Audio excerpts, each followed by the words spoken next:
ఈ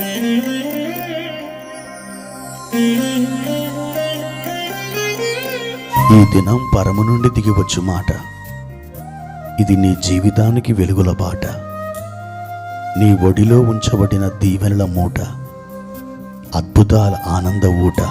ఫిబ్రవరి 1 సంవత్సరమంతా మీరు బైబిల్ చదివి ముగించడానికి ఈరోజు మీరు చదవవలసిన లేఖన భాగం ఉదయం పాత నిబంధన నుండి నిర్గమాకాండం 27, 28 అధ్యాయములు, సాయంత్రం క్రొత్త నిబంధన నుండి మత్తయి సువార్త 21వ అధ్యాయము 1 నుండి 22వ వచనం వరకు. ప్రియమైన దేవుని బిడ్డలారా, ప్రభు యొక్క కృప ఈ ఉదయకాలం మీకు తోడై ఉండునుగాక.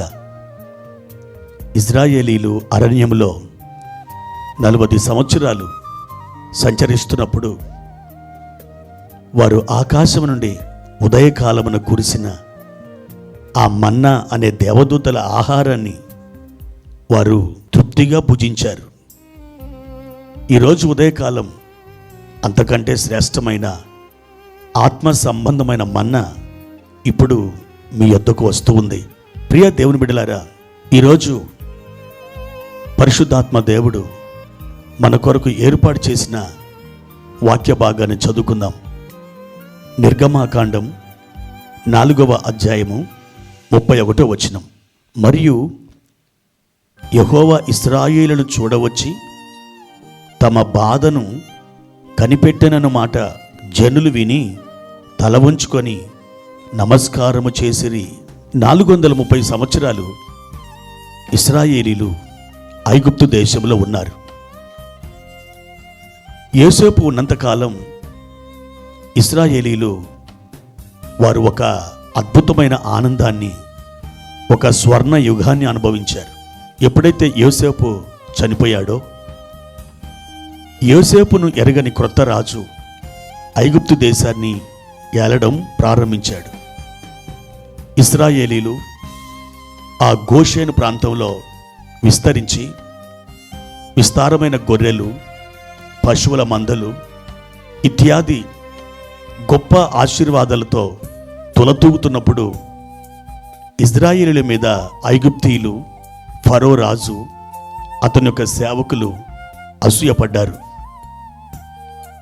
అప్పటి నుండి ఇశ్రాయేలీలను ఎన్నెన్నో రకాలుగా హింసించడం ప్రారంభించారు. వారు ఆ బాధలకు తట్టుకోలేక ప్రభు సన్నిధిలో నిట్టూర్పులు విడుస్తూ మొరపెడుతూ ఉన్నారు. అలా చాలా సంవత్సరాలు గడిచిపోయినాయి.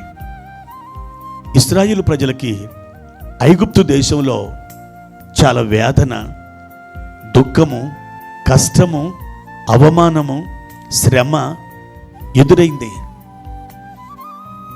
అక్కడ ఆ కష్టాల నుండి బయటపడడానికి వారికి యోసేపు లేడు. ఆ సమయంలో వారు ప్రభు సన్నిధిలో మొరపెట్టడం ప్రారంభించారు. బైబిల్ చెప్తుంది, దేవుడు వారి మొర్ర విని వారిని చూడడానికి ఆయన దిగి వచ్చాడట.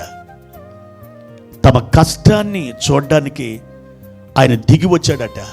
అవును నా ప్రియమైన దేవుని బిడ్డలారా, వారిని చూడ్డానికి వచ్చినటువంటి దేవుడు మోషే, అహరోనులను వారి యొద్దకు పంపించాడు.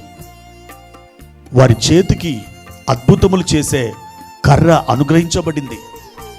ఒకప్పుడు ఆ కర్ర గొర్రెలను కాచే కర్ర, కానీ ఈరోజు ఆ కర్ర అద్భుతములు చేసే కర్రగాను, తన జనులైనటువంటి ప్రజలను, తన జనులైన ఇశ్రాయేలీలను నడిపించే అద్భుతమైనటువంటి దండముగాను అది మారింది.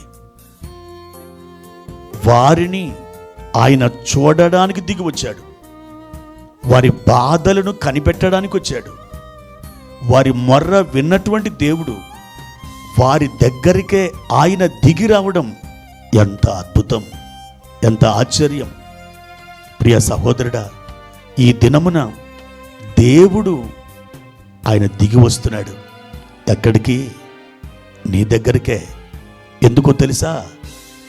నువ్వు కారుస్తున్న కన్నీళ్ళు, నువ్వు పడుతున్న మనోవేదన, నువ్వు భరిస్తున్నటువంటి శ్రమలు, ఇవన్నీ దేవుని చెంతకు చేరినాయి. నీ ఎడల జాలిగొరిన ప్రభు నిన్ను తలంచుకుంటూ నీ దగ్గరికి ఈరోజు ఈ ఉదయకాలం ఆయన వస్తున్నాడు. ఆయన సన్నిధి ఇప్పుడు నీతో కూడా ఉన్నది. ఈ వాక్యాన్ని వింటున్నటువంటి నీవు దేవుని సన్నిధిని అనుభవిస్తున్నావా? ప్రియ దేవుని బిడ్డ, నువ్వెంత మాత్రం కూడా బాధపడవద్దు. నీ దుఃఖమును, నీ నిట్టూర్పును ఆయన తొలగించబోతున్నాడు. నీ శ్రమలను చందన సుగంధాలుగా ఆయన మార్చబోతున్నాడు. నీ ఇరుకైనటువంటి నీ స్థితిగతులను ఆయన సమూలంగా మార్చివేయబోతున్నాడు.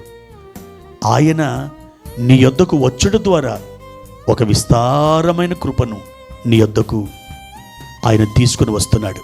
అనేక సంవత్సరాలు ఇశ్రాయేలు ప్రజలు బాధపడ్డారు. నైలి నదిలో మగబిడ్డలని పారవేయమని చెప్పినప్పుడు, మంత్రస్థానులకు మగబిడ్డలు పుట్టినప్పుడు మీరు వారిని కానుపు పీటల మీద చంపివేయండి అని ఆజ్ఞాపించినప్పుడు, వారు ఇటుకలు చేసే పనిలోను, పట్టణములు కట్టే పనిలోను అన్ని విధాలుగా వారు బాధపడ్డారు. కానీ ఈరోజు ఆ బాధ అంతా కూడా ఎగిరిపోతుంది. ఎందుకంటే వారు తమ కష్టములలో ఎంత వేదన చెందుతున్నారో దానిని కనిపెట్టడానికి దేవుడు వారి దగ్గరికి దిగొచ్చాడు. అలాగే ఈరోజు కూడా ప్రభు నీ దగ్గరికి దిగి వచ్చాడు. సంతోషంతో ఆనందించి స్తుతి కేకలు వేయండి, ఆయనను ఘనపరచండి, ఆయనను మహిమపరచండి, బిగ్గరగా పాటలు పాడండి. దేవుడు ఈ ఫిబ్రవరి మాసంలో ఎన్నో కార్యాలు మీ కొరకు ఆయన చేయబోతున్నాడు. తన చేతులతో అద్భుతమైన బహుమానాలు మీ ఒడిలో కుమ్మరించబోతున్నాడు. నిశ్చయముగా మీ ముఖములో నవ్వుండబోతుంది. మీ హృదయములో ఆనందం వెల్లి విరియబోతుంది. ఇలాంటి శుభదాయకమైన పరిణామములు ప్రభు మీ వద్దకు తెచ్చుచుండగా మీరు మనసారా ఆయనను కొనియాడండి, ఆయనను స్తుతించండి. దేవుడు మీకు తోడయుండి మిమ్మల్ని సఫలులుగా చేయునుగాక. ప్రార్థన. ప్రియమైన తండ్రి, మీ ఘనమైన నామానికి వందనాలు. ఈ ఉదయకాల సమయంలో మా దేవా, మా బాధను కనిపెట్టడానికి మీరు చూడవచ్చినందుకై వందనాలు. మీకు కృతజ్ఞతా స్తుతులు చెల్లిస్తున్నాం. మా దేవా, నిండు హృదయముతో మీకు వందనాలు చెల్లిస్తున్నాం. మీరు కనికరించండి. మా తండ్రి, అనేకసార్లు మేము ఆయాసపడ్డాం. ఇంకా ఎన్నాళ్ళు ఈ బాధ, ఎన్నాళ్ళు ఈ కష్టం, ఎన్నాళ్ళు ఈ వేదన అని మేము కృంగిపోయాము నాయన. ఈ ఉదయం అయితే మీరు తేటగా మాతో మాట్లాడుతున్నారు. నా ప్రియ బిడ్డ, నీ బాధను కనిపెట్టడానికి నేను దిగి వచ్చాను, నిన్ను చూడవచ్చాను. నువ్వెంతమాత్రం బాధపడవద్దు, నువ్వెంతమాత్రం సమస్యలవద్దు అంటూ మీరు మాతో మాట్లాడుతున్న ఈ అద్భుతమైనటువంటి మాటల కొరకై వందనాలు నాయన. మా ప్రియులను కనికరించి దీవించి బలపరిచి వర్ధిల్ల చేయమని, ఈ రోజున ఉన్న వారి పరిస్థితి ప్రభువా మహిమకరముగా మీరు మార్చబోతున్నందుకు కృతజ్ఞతాస్తుతులు చెల్లిస్తూ యేసుక్రీస్తు నామములో ప్రార్థించి అడిగి వేడుకుంటున్నాము తండ్రి. ఆమెన్.